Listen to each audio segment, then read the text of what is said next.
Well, the biggest one, my biggest risk factor is probably the emotional connection that I developed with my former stepdaughter. That started the whole thing, and I started with the cognitive distortion that she was more mature and that I could have some kind of relationship with her that was just not even possible.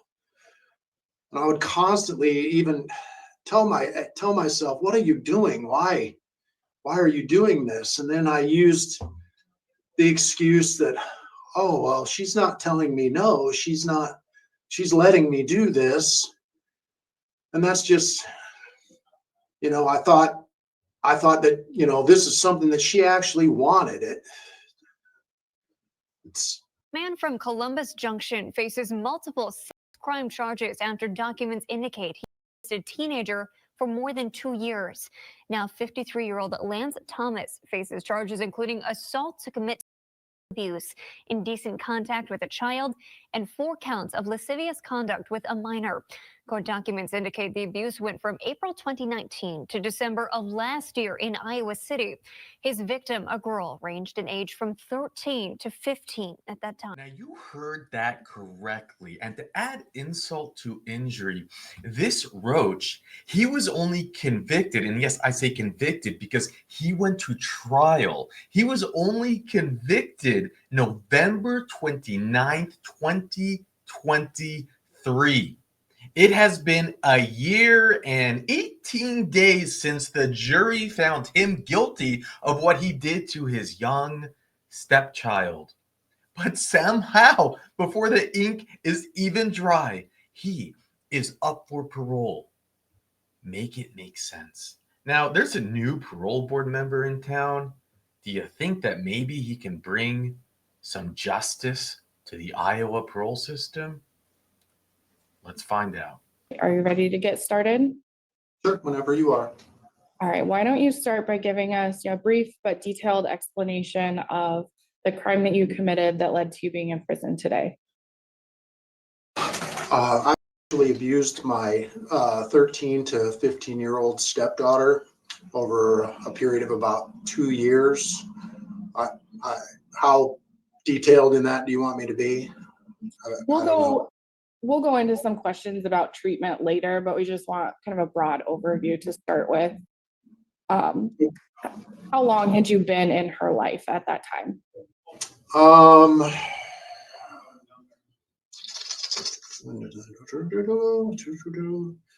8-ish years, maybe. Thank you. She was 5 years old when I met her. When I met her mom. Thank you. We do have a victim letter that was submitted that we're going to have our victim liaison read for us right now. So I'll have you sit back and listen. And Heather, you can go ahead. Thank you. I am writing to you on behalf of my daughter, was victimized by Lance Thomas during her time as a teenager and in her formative years as a young lady. As her parent, you only wish that when a step-parent is involved in her life, he has as much care and concern for her well-being as I have. You are forced to watch from afar and trust that what is going on behind the doors of the other house are those of loving and a safe environment. When I first learned that the trust I had in Lance had been broken, and broken so badly that the police were going to be involved, restraining orders, a court case, my head was completely spinning. What you thought was a safe environment was now shattered. What is left, a young lady, my daughter, who is still recovering and trying to make a new life for herself.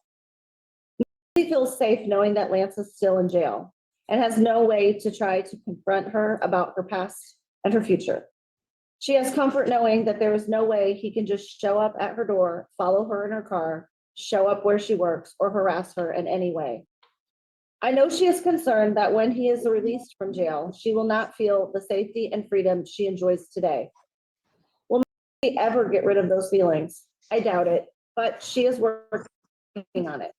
I often have those same feelings and worries about what happens when he is released from jail. Lance was given the opportunity to express his remorse for what he did to me, and to this date has been silent. The only words I have ever heard from him was through a bailiff who said, he keeps saying it was all a misunderstanding. I feel I have a good understanding of what happened to my daughter. And there is definitely no misunderstanding of the wrongdoings he committed. The lifetime of hurt he has caused will never be repaid by the sentence he was given. It is my desire that he will serve out a full sentence for the lifetime of pain he has caused me. Thank you, Tom. Thank you, Heather. All right, so Mr. Thomas, I guess the first question I have for you is, when were you able to acknowledge for yourself that you did use your stepdaughter? Because I see in some of the PSI information that you were denying it. So when did that change happen? I did. Honestly, I think that realization really was there all along. I just couldn't admit it to myself. I don't know specifically when, but I can tell you that when I got put into Oakdale, I was very happy. I felt I was where I deserved to be for what I'd done. And nothing that I ever will say or do will ever change it, no matter how much I wish it would. I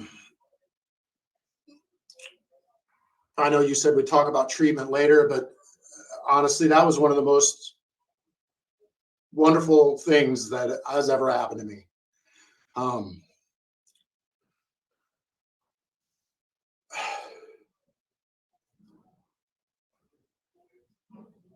I'm sorry. That's okay. You can take a moment.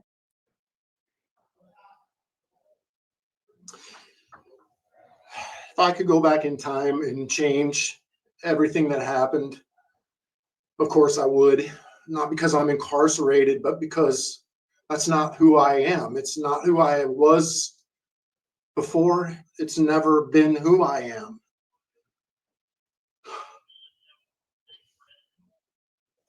I miss my family.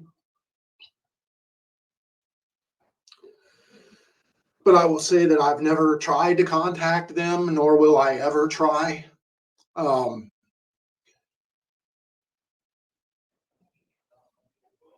there's nothing I can say that will make what happened okay. But I can tell you that I will spend the rest of my life being a better person, not just for myself, but for my mom and my own family. But not just for them and not just for myself, but for my ex-wife and my stepdaughter, my former stepdaughter, and my former stepson, who I can never repay that. You can leave me in here for 50 years and I'll never be able to repay it. Well, I think now would be a good time to dive into some of that treatment and the things that you learned. So let's start. Can you tell us some of your cognitive distortions and your schemas that you were operating under when you did commit this crime? Well, the biggest one, my biggest risk factor is probably the emotional connection that I developed with my former stepdaughter. That started the whole thing. And I started with the cognitive distortion that she was more mature and that I could have some kind of relationship with her that was not even possible. And I would constantly even tell myself, what are you doing? Why are you doing this? And then I used the excuse that, oh, well, she's not telling me no, she's letting me do this. And that's just, it's unbelievable. It's just unbelievable to me now. And those are just some of the things that I would tell myself. I was giving her adult characteristics that she couldn't possibly attain or have attained.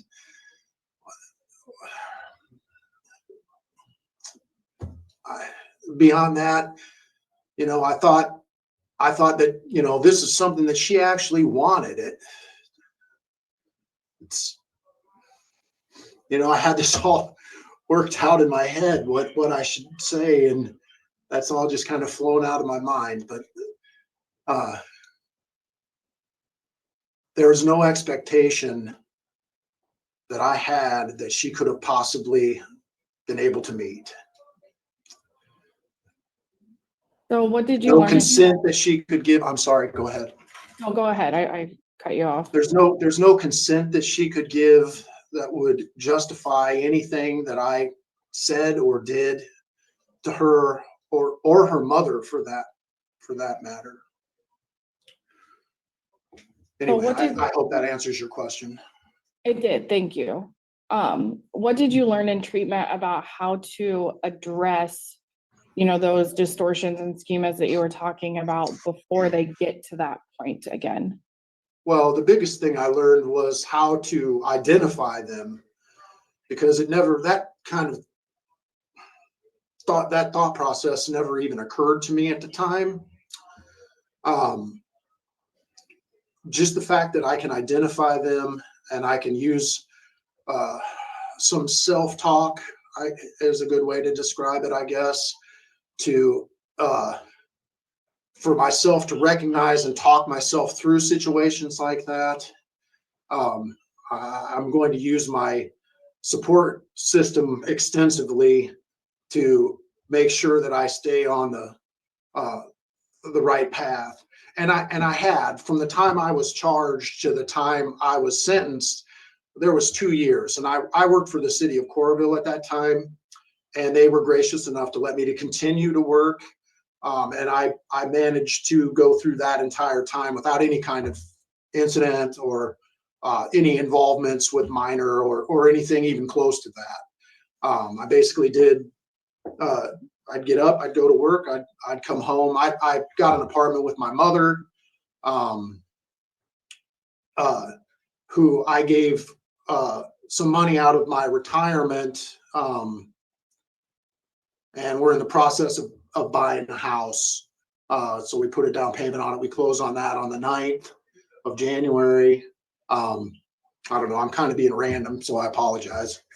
That's okay. We'll get to talking about your future plans too in a minute. So my final question about treatment is, what risk factors have you been able to identify for yourself, and how to prevent yourself from being in those situations? Well, the easiest way to prevent myself from being in those situations is simply to not put myself in those situations, of course. My biggest risk factor is the emotional connection that I had with, as I said, and that turned into a physical attraction, which of course she can't consent to. And those are the two big ones, I think. I just have to learn to use my my self-talk and my support system to just make sure that if anything comes up, that I'm on the phone or whatever, be that my parole officer or my mom or any of my friends who have stood by me and supported me, and make sure that I acknowledge that hey, this situation is getting a little uncomfortable, and I need some help here. So I think those are the big ones. And you've mentioned your support system a couple of times, but can you talk to us about who your support system is? My mom, my sister, my nephew. I have a friend of mine that I worked with for years with the city, who's been amazingly supportive. My mom's 77 years old, and he stops in and checks on her every once in a while. Anyway, I've got a friend who I've known for 30 years, and he's a retired Iowa City police officer, and he's been behind me and I talk to him every few weeks, and he's been great and supportive, and so I've got a good group of people that I trust, and then they believe in me, and I believe in them. And are you able to keep in contact with them regularly now? Yeah, I talk to them all. I try not to bother people too much, and it's, there's a lot of issue on whether or not I can get on the phone, but I try and call them all every few weeks. I talk to my mom every day, but my friend from work and my friend from the Iowa City Police Department, I try and contact them at least once a month. But my mom kind of fills me in on what my friend from work is doing. So he doesn't monitor his phone very much. So she kind of keeps me informed about what's going on with him. Okay. I think my final question before I let my colleagues talk to you are, so you had started to mention living with your mom. What are your long-term plans as far as where you want to live, and then any employment or retirement, anything like that? Well, the first thing I'm going to do is I parole to the Hope House, I'm hoping. Initially, I had an apartment that I had rented with my mother, and I had her contact the Iowa Department of Public Safety to make sure I would still be able to go there if I were released, and they said that I would. But the apartment manager wouldn't sign the paperwork, which I understand. They have 1,000 people that they have to take into consideration as opposed to just me. And so that started the whole buying a house process. And I took some money out of my retirement so my mom could put a down payment on it and pay off a credit card and all that. And that house that we're closing on the 9th is in Cedar Rapids. It's on J Avenue somewhere. I don't actually know the address. I've never seen it. I brought my sister down to go house shopping with my mom, and she's like, "You guys need to buy this house," and I trust her, so we started the process. As far as work, that's actually my biggest concern. Being a sex offender, I contacted the Workforce and Development to see if they had, I don't know, any kind of like a list of places that would hire sex offenders. Their advice was, no, we don't have a list, but we advise you to apply to wherever you want to apply and make them tell you no. I actually am hoping for the city of Coralville. I worked in the street department, wastewater, solid waste. I did just about everything from a public works standpoint you can do. So I'm hoping that somebody will take a chance on me. I have all the licensing that you need for that, and give me an opportunity to prove myself. So that's kind of where I am as far as a job goes. I don't have anything concrete, of course. It's hard to do when you're incarcerated, but I have a Class A CDL, so that's very helpful for me. And I know the general workings of a public works department. So I'm hoping that someone will take a chance on me and give me that opportunity. Okay. And do you have physical limitations that are gonna prevent you from doing any sort of work? Well, when I was working for the city, I've got a back problem.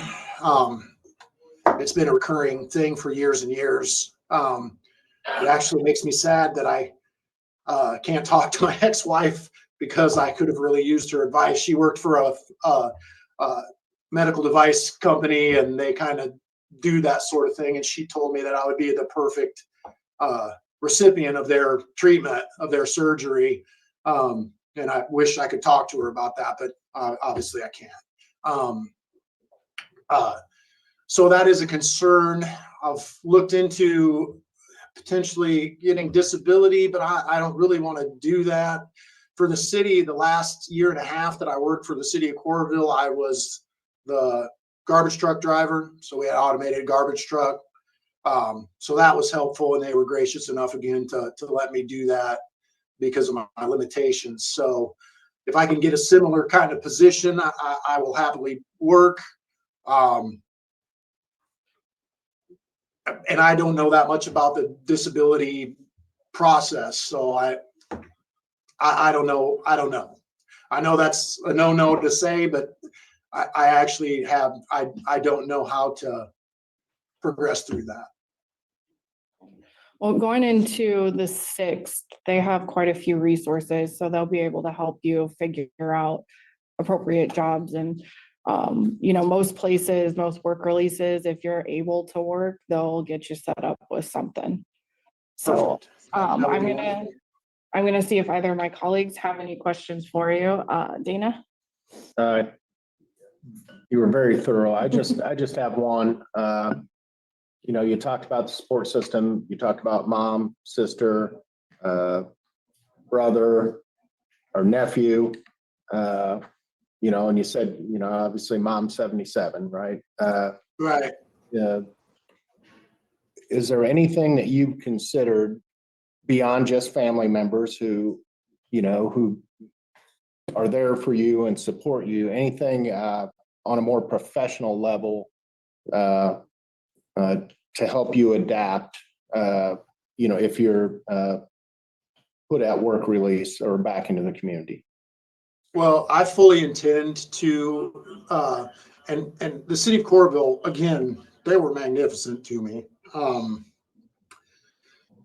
They offered on 2 different occasions, even after they gave me the choice to be terminated or resign. So I chose to resign.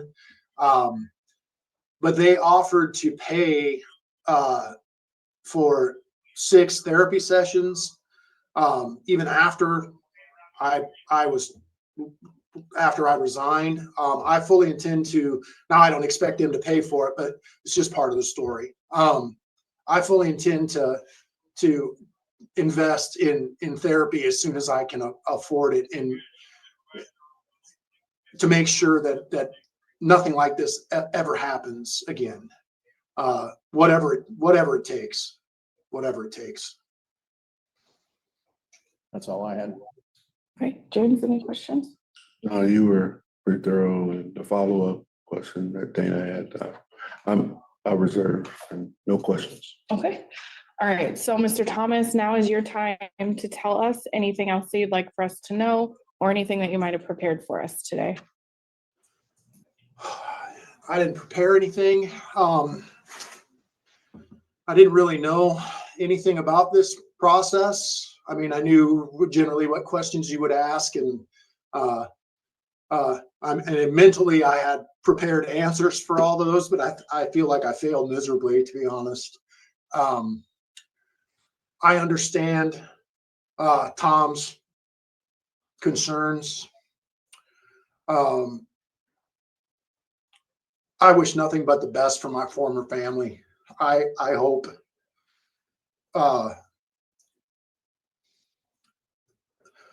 they get everything that they want in life.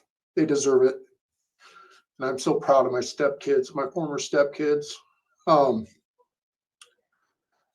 I just hope you give me the opportunity to prove myself. Give me a minute.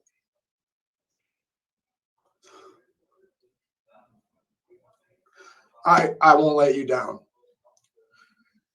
That's all I have.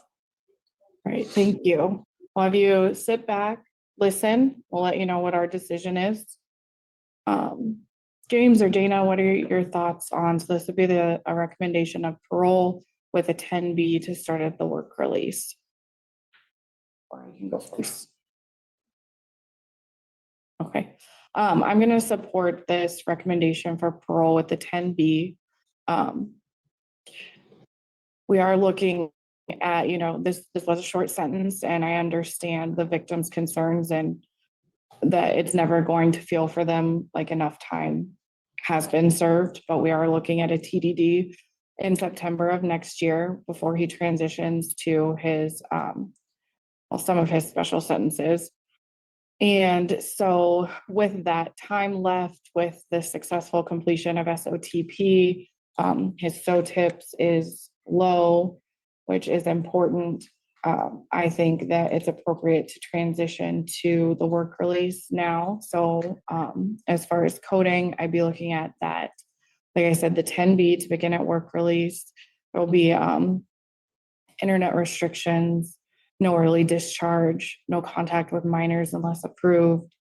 In the 40A, it looks like just SOTP aftercare. We could talk about counseling. It sounded like he would like that. I do not see any substance abuse issues, so I don't believe we need that, or a 50A. So that's, oh, and SOTP aftercare. So that's what I'm looking at. James, if you don't mind, I can go next. Okay, no, you go ahead, Dave. I also, in support of the DOC's recommendation, I think with the discharge date, coming in September, I think that work release, it's going to provide some structure that he's going to need, and allows us to put some of those requirements on there for the SOTP aftercare, which I think is going to be important. It also will give him a period of time over the course of several months to connect with professional services in the community that he's going to need upon his discharge. I think this is probably the most responsible way to acclimate him back into the community. Obviously, not thrilled with why we're having this conversation to begin with, and fully respect and appreciate the victim's statement. I would also like to, this release to work release also allows us an opportunity to build in some protections for that victim and their family. Obviously, there's an active no contact order, but I would like to recommend to the fellow board members that GPS monitoring as part of that. That way, the work release, the staff, they have the structure to essentially control his movements and his treatments, but also track the same. Okay. James? Yeah, sad incident that took place. As you all alluded to, just, my heart goes out to the victims, but also as my colleague said, in order to get the additional help with time that we have and time looking at getting further education to help with some of the things that he struggled with. And the SOTP aftercare is a good segue from transition to help with the distortions and offset and all that. I do agree with the DOC's recommendations as well as colleagues in relation to PGD, 3 with 10B, 20A for the minors, 20B for early discharge, the 30A for the regular contact with minors, the 40A with mental health therapy and his continuing work into need some work with therapists, work with professionals, making sure the safeguards that are in place, along with SOTP aftercare that we discussed, and then we didn't see anything else with the substance abuse more for the DAR or substance abuse delivery. That would add to any thoughts from the fellow board members about the GPS? I can support that. Yeah, I can totally support that. Totally. All right, so Mr. Thomas, you heard our discussion and we are going to grant your release to the work release today. I'm going to try and talk you through all of the codes and things that we were discussing so you understand our order. So you're going to start out on a parole with a 10B to begin at the work release in Coralville. You'll have standard conditions of parole that everyone has, and your PO will go over those with you. And they include things like no contact with the victim or any of her family members. And then what we do is we place additional special conditions of parole that are tied to the crime or things that we'd like you to complete in the community. So the first is a 20A, which is limited internet usage. You'll start with limited internet usage anyway with your maintenance classes. You would still be able to use the internet to do things like job seeking and things like that, but you'll have monitoring software. For the 20B, that's no early discharge. So you'll stay on parole on these charges until they TDD in September of next year. And then that's when you'll begin the associated special sentence for these charges. Right. And Then the 30A is no contact with any minors unless it's approved by your PO. And then the 40A will have you engage in SOTP maintenance classes. We'd like you to do some mental health counseling. And then we also are going to start you off with GPS monitoring, and your PO will determine when that comes off. It's not for the duration of your parole or special sentence, but you will begin with it. Do you have any questions about what any of those codes mean?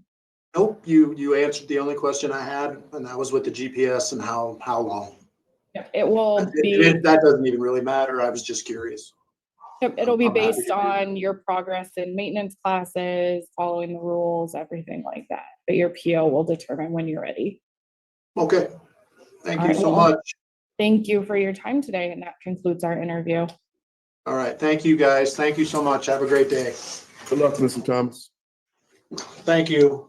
And when you think Iowa can't get any worse, they do. I'm sorry to disappoint you. I also was excited when I saw that a former, sheriff was up on the parole board, but no, it's not Sheriff Prater. When Sir Richard first shared it, it was like, wow, oh my gosh, maybe Iowa's actually listening to us. Maybe we are making a difference, because Moses was gone the first day he showed up, and this new sheriff's in town. No, not sheriff, police chief. Doesn't make a difference. Doesn't make a difference at all. Can you imagine that this cockroach was literally found guilty by a jury September 3rd, 2023? He wasn't sentenced until November 29th, 2023.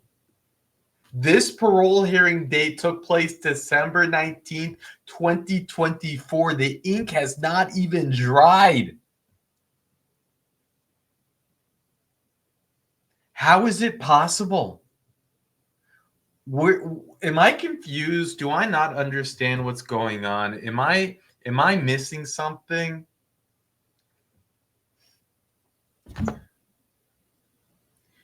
If I'm understanding this correctly, she was from 13 to 15 years old. Remember,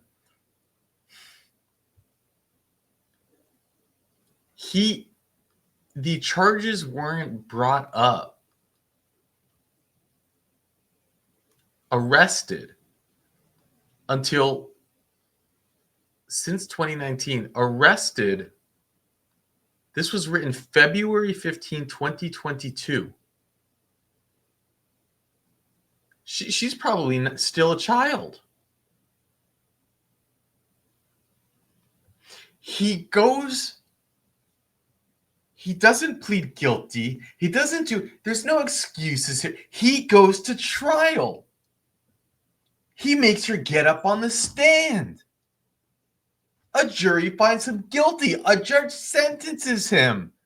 I don't know if it was like the sentencing. It ends up being 10 years because the sentences were run consecutive, and I don't know if that's on the low end or the high end. I'm not sure how Iowa legislation, really, frankly. But they parole him immediately. Why? Tell me one redeeming factor. Because he finished a sex offender program? Because they rank him low? Wow, that ranking score. Oh, he's ranked low. Let's get him out there on work release. And work release is not like it's not like Louisiana where you can go out and work release in certain areas and it's like you're going back to the jail. No, you're free. It's just a fancy word for parole with work requirements. The sheriff, the police chief, at least he had common sense to say, give an ankle monitor. That didn't even cross their mind. But no, how can you parole this monster? The victims are literally begging, please don't. We won't feel safe. No, who cares about the victims? Let's just, he ranks low, He ranks low. He's done all he can in the DOC. You couldn't have a worse parole hearing. Where do I go down the list? She starts off the interview by saying, "It shows in your PSI that you didn't that you were denying what happened." It's like, Lady, have you even taken 1 second to read this? What do you mean PSI? He literally took them to trial. I can see you denied it in your PSI. They just sentenced him a year ago.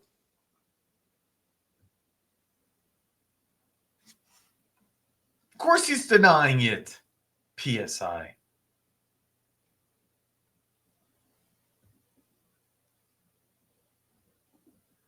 He goes on to say, what's your risks out in the community? Well, my biggest risk is that I built an emotional connection with my stepdaughter. And then I used an excuse because she didn't tell me no. So I thought it was something she wanted. He blames it on his stepdaughter. That's what he says in his parole hearing. You could tell that he actually believes that he did nothing wrong.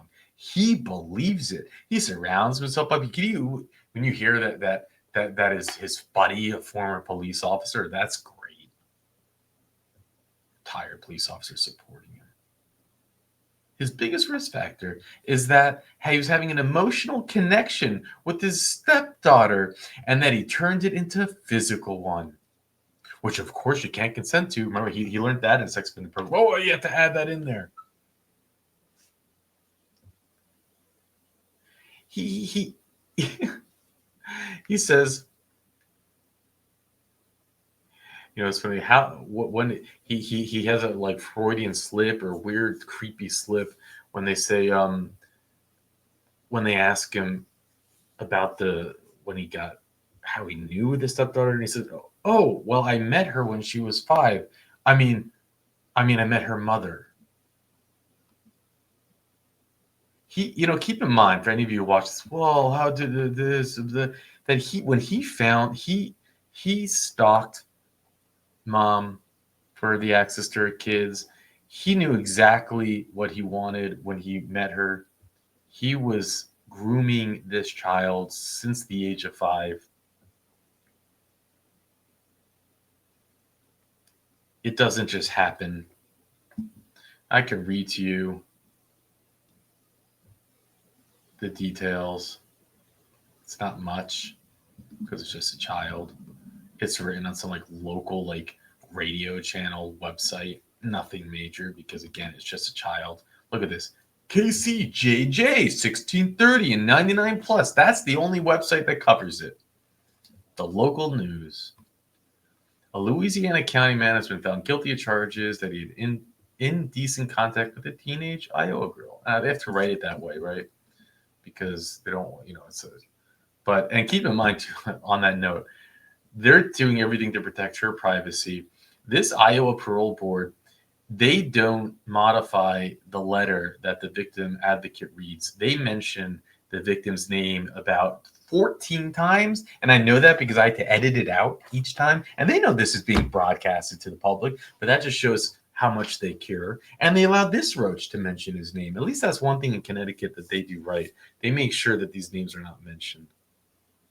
But Iowa, they don't care about it. They just don't care.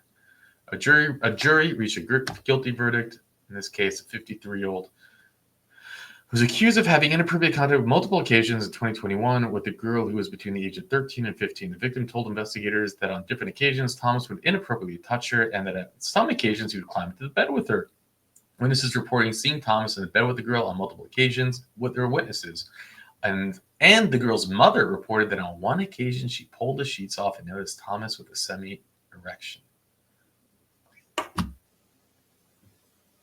He's charged with assault with intent to commit indecent contact, blah, blah, blah. It says he was facing maximum of 8 years, but from what Sir Richard showed, it would seem that he was sentenced to 10, and I guess that was because of consecutive. But can you imagine that that's what the legislation in Iowa is? Maximum of 8 years. Wow, 2 years of doing this to your stepdaughter. Found guilty by a jury, and the most the judge can sentence. I guess at least we can say it's not the judge that is a reason for a short sentence. At least we can know that. So the DA did their job. Unless you could have argued the DA could have brought more charges, but probably not. So the DA did their job. The judge did its job. The legislators suck. And the parole board basically just said, here's your get out of jail free card. That's what happened. What else did he say that was just disturbing? There are so many things. When you write it down, when you hear so many, it overwhelms the mind. He says that he loves his stepkids. I'm so proud of my stepkids. How sick is that? You're not proud of them. You don't love them. He says, I miss my family. It's like, are you freaking mad? Then, oh, that's what he does. He's talking about his back pain. And he actually says, it's like, what's he use the words? It's too bad because my ex-wife works for this back doctor, but I can't ask her for help. That's too bad. What? And they don't like admonish him for that. They don't like say emphasize, no, you cannot have a really, you better not contact her. Nothing. They don't, there's nothing there. There's no victim empathy. There's no victim support. You know, if we didn't have other states as a reference, it would be frustrating, but maybe we'd assume, well, you can't be partial. You have to. No, that's not true. We see time and time again when Louisiana will admonish the perp, when they will stick up for the victim, when they will encourage the survivor. They might even say, we have to grant for this reason, but man, we are, you know, this and this and that. We're proud of you for coming forward. We knew it was difficult. We knew, you know, you went to. They do nothing here. They don't even know this went to trial. The PSI report. I saw that you were still denying it. No kidding, Sherlock.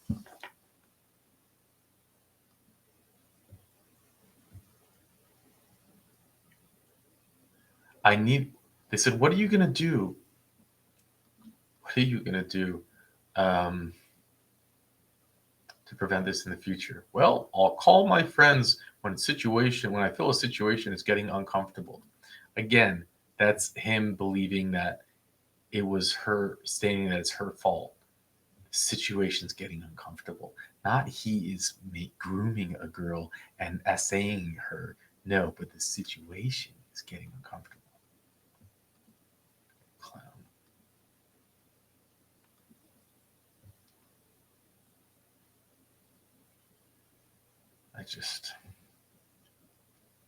What am I supposed to say? There's like a million things I want to say when I watch this.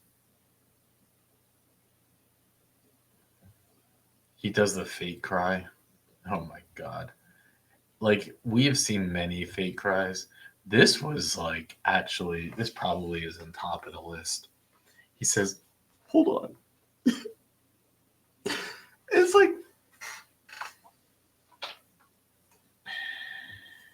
all right, I have nothing else to say. What am I supposed to say? We're the crazy ones. We're the sheeple. We don't know any better. You know, I would love it for one day it's going to happen. The people of Iowa, you know, it is a beautiful thing. When you type in now Parole, Iowa, these parole hearings pop up. There's nothing else there. They try to hide it. They try to like make it like it doesn't exist. But I think that one day someone's going to see this and they're going to see how incompetent this parole board is. Can you believe that Moses was on 2x and then 4x speed? He is so incompetent. It takes for him to say something that would take anybody else maybe 5 or 6 words. He will do 3 or 4 minutes of word salad. It's disturbing. You know, I fast forward and I cut out a lot of this stuff, by the way. This hearing is even longer than it was, but it's mostly just Moses talking in circles. I'll have to show it to you one day where I don't shorten it. I just know that no one will have patience for it. But I'm just going to go. I'll play like a Moses monologue for you. It's nuts. It's disturbing. The whole thing is disturbing. Anyways, you might not believe it if you didn't see it, and there it is. And with that, I'll let you go. Well, the biggest one, my biggest risk factor is probably the emotional connection that I developed with my former stepdaughter. That started the whole thing, and I started with the cognitive distortion that she was more mature and that I could have some kind of relationship with her that was not even possible. And I would constantly even tell myself, what are you doing? Why are you doing this? And then I used the excuse that, oh, well, she's not telling me no, she's letting me do this. And that's just, I thought that, this is something that she actually wanted. It's